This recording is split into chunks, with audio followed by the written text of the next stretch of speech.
دامن سے مراد کیا یہ شال ہے یا چادر ہے؟ نہیں، اگر شال اور چادر اور کرتا سمجھتے ہو تو واقعی میں جھوٹے ہو، اس لیے کہ غوث اعظم کو ہم نے دیکھا نہیں تو پکڑا کہاں؟ پکڑنا کہ پکڑ لیا ہم نے۔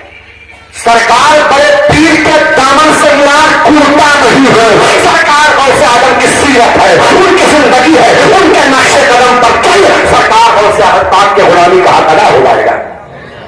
سنو، سرکار غوث اعظم فرماتے ہیں بے نمازی کو مسلمانوں کے قبرستان میں دفن مت کرو۔ سرکار بڑے پیر فرماتے ہیں بے نمازی کے مکان پر انسان تو انسان ہے، جانور بھی لعنت بھیجتے ہیں۔ حضرت سید سلطان رحمت اللہ تعالی فرماتے ہیں بے نمازیوں پر خنزیر سور بھی لعنت کرتے ہیں۔ معمولی سمجھتے ہو؟ نوجوانوں عہد کر کے جاؤ، آج غوث اعظم کی محفل میں بیٹھے ہو، میری ماں بہنیں بھی سو رہی ہیں کہ سرکار مخدوم سمنا کی بارگاہ ہے، ہم آئے ہیں، سال بھر ہو گیا، 2 سال ہو گیا، 6 مہینے ہو گئے، شفا کیوں نہیں مل رہی ہے؟ شفا اس وقت ملے گی جب ہم نمازی بن جائیں گے، ان کی بارگاہ میں اپنے دامن کو پھیلائیں گے، اللہ کرم کی وجہ سے ہوگا اور فیضان مدینے سے جاری ہوگا، فضل خدا کا ہوگا، تیرا بیڑا پار ہو جائے گا۔ نماز تو ہم پڑھتے نہیں ہیں، مخدوم پاک کا دامن نہیں چھوڑیں گے، مخدوم پاک کا دامن ہے، پکڑا کب دامن نہیں؟ دامن کب پکڑا؟ دامن سے مراد ہے ان کی سیرت۔ سنو میری ماں بہنوں، کان کھول کر کے آپ بھی سن لو، رسول پاک کی بیٹی سیدہ فاطمہ، یہی مخدوم پاک کے خاندان کی بات کر رہا ہوں، جن کو سرکار امام حسین کی بہن کہتے ہیں، جن کا نام سیدہ زینب پاک ہے۔ واپس سے بولو سبحان اللہ۔ بات آگے تو اس والی باتیں بتا دوں پیارے، میری ماں بہنیں بھی بیٹھے ہیں، آج بغیر دوپٹہ کے گھومنے والوں، میں نے تو دیکھا ہے مخدوم پاک، یہاں پر وہ بلالی دائی کا بتا رہے نا کیا، وہاں میں نے دیکھا ہے ایک عورت گھوم رہی تھی اور مخدوم، یہ معاذ اللہ جملہ سنبھالو، آلے رسول ہے، ایسا آؤں باؤں تک بک دینا، ورنہ کہیں ایسا نہ ہو کہ جلال کی نگاہیں کٹ جائے تو تباہ و برباد ہو جاؤ۔ ادب کے ساتھ بولا کرو ان کی بارگاہ میں، اور نخرے نداقت کرنے والوں، ناٹک کرنے والوں سنو، میں نے خود اپنے آنکھوں سے دیکھا ہے، ایک عورت گھوم رہی تھی حضرت، اب آ گیا فون، کہہ ہلو، اصل میں کیا میری حاضری چل رہی ہے تو بعد میں لگانا، میری حاضری چل رہی ہے تو بھائی تم موبائل سے بات کیسے کر رہی ہے؟ مخدوم پاک کو بدنام کرنے والوں یاد رکھو، تمہارے بدنام کرنے سے، تمہارے ناٹک کرنے سے نبی کا شہزادہ بدنام نہیں ہوگا۔ ان کے بارگاہ میں آیا کرو، ان کی بارگاہ میں جب آیا کرو تو پاکیزہ ہو کے آیا کرو، اور نمازی بن کے آیا کرو، بے نمازی ہو کر کے اگر مانگو گے تو قیامت تک مانگتے رہ جاؤ گے، کچھ نہیں ہونے والا ہے۔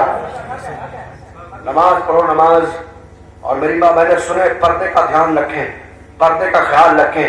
سیدہ زینب پاک کی عمر 9 برس کی، محبت سے بولو سبحان اللہ۔ خاتون جنت کہاں؟ سرکار مولا علی کے گھر میں قرآن کی تلاوت کر رہی تھی، تلاوت کلام پانی کرتے کرتے ہوا کا ایک جھونکا آیا، دوپٹہ سر سے ہٹ جاتا ہے، سیدہ خاتون جنت عابدہ زاہدہ طیبہ طاہرہ فاطمہ الزہرا رضی اللہ تعالیٰ عنہا نے کہا بیٹی یہ کیا کیا؟ کہا امی کیا ہو رہا؟ کہا اے میری بیٹی یہ بتا سر سے دوپٹہ کیوں گرایا؟ کہا امی گرائی نہیں ہوں، ہوا کا ایک جھونکا آیا سر سے ہٹ گیا۔ کہا بیٹی تمہیں پتا ہے اس سے کیا ہوتا ہے؟ کہا امی کیا ہوتا ہے؟ کہا نانا ناراض ہو جاتے ہیں۔ جملہ سننا، کیا کہا تھا نانا؟ سیدہ زینب پاک ظہر سے لے کے عصر تک روتی رہی، سیدہ خاتون جنت نے کہا بیٹی چپ جاؤ، روتی رہی، مغرب ہو گئی، روتی رہی، عشاء ہو گئی، کہا بیٹی رو مت، کھانا تو کھا لو، تب تک کے سسکیاں بھر کر کے اور رونے لگی۔ سیدہ خاتون جنت دامن کرم سے لپٹ گئی۔ او میری ماں بہنوں، سیدہ زینب پاک نے امام حسین کی مقدس بہن نے جب جملہ کہا تھا وہ دل کی تختی پہ نہ کرو، کہا ماں نانا سے کہہ دینا ایک بار غلطی ہوئی ہے، دوپٹہ سر سے ہٹ گیا ہے، زینب گردن تو کٹا سکتی ہے پر قیامت تک سر کو دوپٹے کو سر سے اترنے نہیں دے گی۔ نانا سے کہنا ناراض نہ ہوگے، نانا مجھے ایک بار معاف کر دیں گے۔ یہ زینب کا کردار تھا۔ میری ماں بہنوں، دنیا کے ناچنے والوں کی نقل مت کرو، نقل کرنا ہے تو امام حسین کی مقدس بہن زینب پاک کی نقل کرو، نقل کرنا ہے تو خاتون جنت کی نقل کرو۔ آخری بات سنو، بیان ختم کر دوں، بغیر نماز کے کچھ نہیں ہوتا ہے۔ نماز تم نمازی بنو نمازی، ہم نے مسجدوں کو ویران کر دیا۔ آپ کہتے ہیں صاحب وہ ایسے کہہ رہے ہیں مسجد کے بارے میں، میں کہتا ہوں جس دن تو نمازی بن جاؤ کسی کی اوقات نہیں، نظر اٹھا کے دیکھ لیں، کے بغل سے ٹی وی کی آواز آتی ہے، اس طرح سنو۔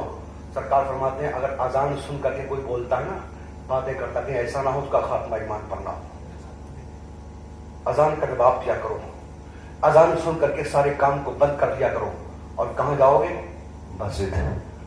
سر جھکانا, سر کو سجدے سے اٹھانا, دعا کے لیے ہاتھ اٹھا کے کہنا میرے مولا سجدہ کرنا تیرے بندے کا کام, کامیاب کرنا پروردگار کا کام.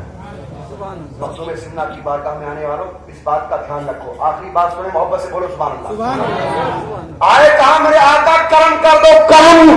یہ تو کرا تھا میں.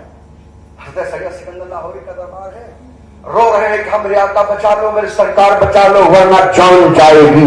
میرے آقا میں پل کے چڑھانے پر آ گیا تھا, میرے سرکار کرم کر دو. یہ نوجوان رو رہا تھا, تب تک کہ محلے کی ایک عورت آ گئی. کہا سرکار میں نے آپ پر شک کیا, میں چڑھانے پہ آ گئی. جتنی عورتیں آئی تھی سب کی گود پھٹ گئی. میرے آقا میں آپ کی بارگاہ میں نہیں آئی, میری گود خالی ہے.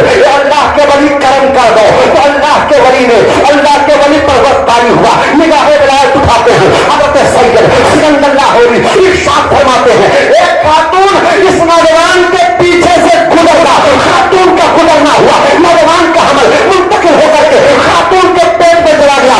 9 مہینے کے بعد میں خاتون کے پیٹ سے ایک لڑکی پیدا ہوئی. تاریخ میں اسی لڑکی کا نام زید النساء. اور رونے لگی.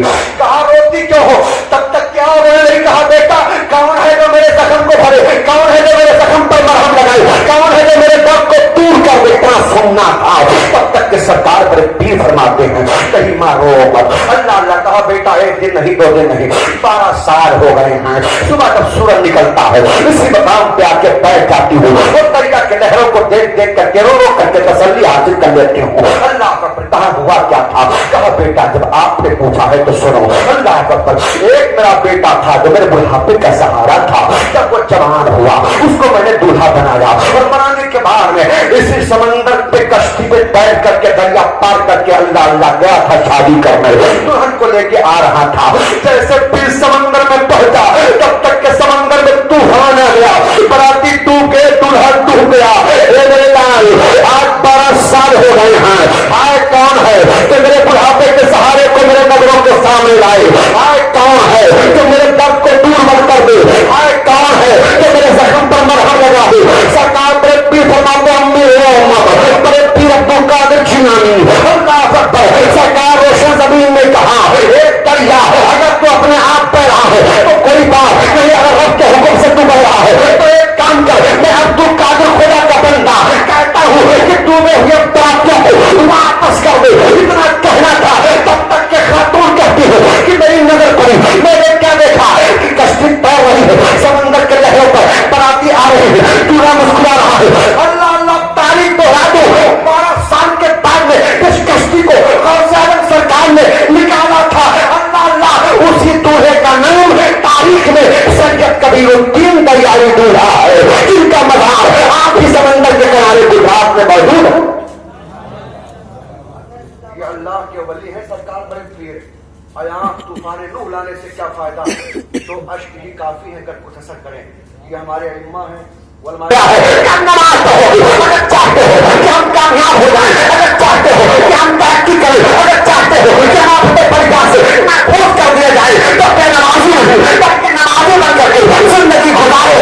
ورنہ سب کو ہے جب دنیا سے جاؤ تو کوئی یہ نہ کہے بہت بڑا ظالم تھا چلا گیا, کوئی یہ نہ کہے کہ بے نمازی تھا چلا گیا. نمازی بن کر کے جاؤ, رسول اللہ کے وفادار سپاہی بن کر کے جاؤ تاکہ تمہارے جنازے کو لوگ لے کر کے چلے. زمانہ کہے لاش جا رہی ہے, عرش کے فرشتے کہے غلام نبی جا رہا ہے. یہ کب ہوگا؟ جب ہم نماز کی پابندی کریں گے. اللہ تعالیٰ کی بارگاہ میں دعا ہے مولا جو کچھ میں بولا ہوں اگر بولنے میں لفظ یا سہمن کسی قسم کی کوئی غلطی کوئی خطا ہو گئی ہو تو حاضرین کو گواہ بنا کر کے تیری بارگاہ میں توبہ کرتا ہوں. استغفر اللہ رب من کل ذنب و اتوب الیہ. پروردگار معاف فرمائے. کلمہ شریف پڑھیں اشہد ان لا الہ